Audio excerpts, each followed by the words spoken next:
nous incite et je pense qu'aujourd'hui ce sera le moment de discuter comment peut-on partager. Premièrement, les données, comment peut-on partager les informations de manière à protéger dans le parcours. Je pense que c'est là les moments les plus cruciaux, les plus difficiles, c'est pendant le parcours. Madame la Présidente, aujourd'hui vous réunissez un réseau pour la protection des réfugiés. Parlez-nous de cette situation en Afrique et dans le monde.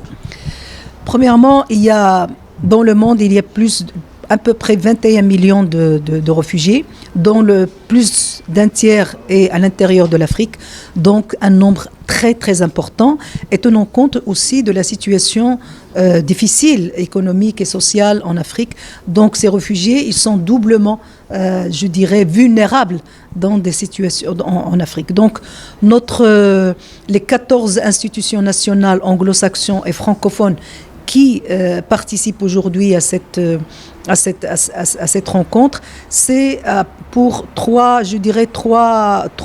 objectifs importants.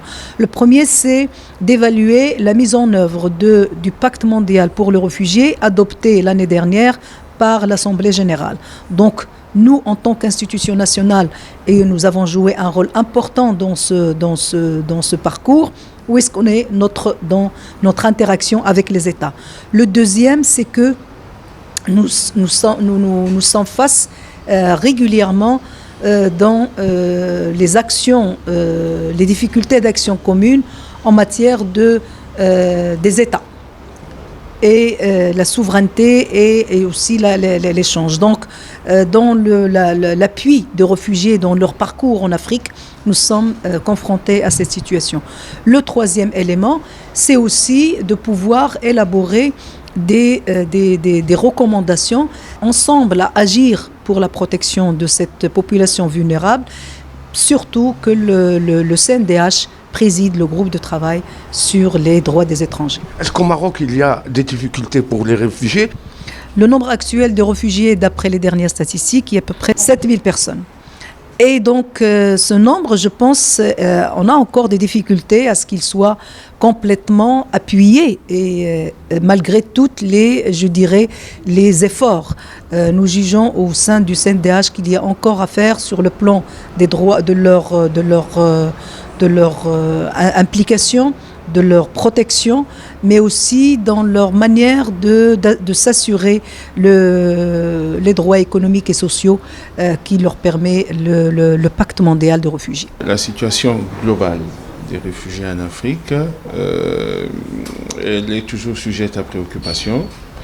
Les organes de l'Union africaine à Addis Abeba s'en préoccupent.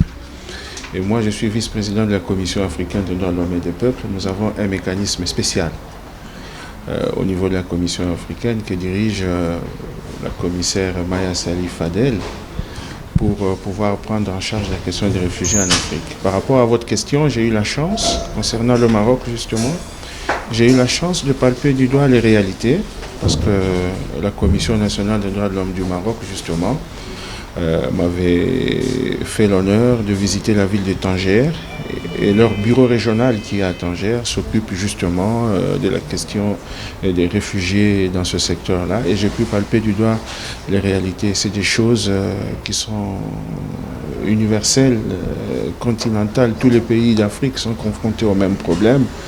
La description de la situation des réfugiés au Maroc. Déjà, on regarde le contexte. Le Maroc est un contexte, ce qu'on appelle le mouvement mixte de population. Donc il y a un regroupement des personnes qui sont au Maroc pour des raisons diverses, à savoir des demandeurs d'asile, donc certaines personnes qui ont fui leur pays d'origine pour des raisons diverses et variées.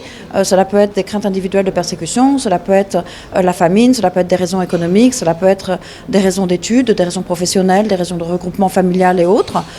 Donc pour les réfugiés, le HCR a enregistré 7000 réfugiés, 3000 demandeurs d'asile, ce qui représente une petite portion de la population, je dirais, migrante au Maroc.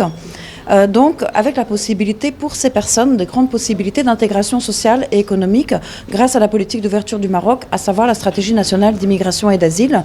Une stratégie nationale d'immigration et d'asile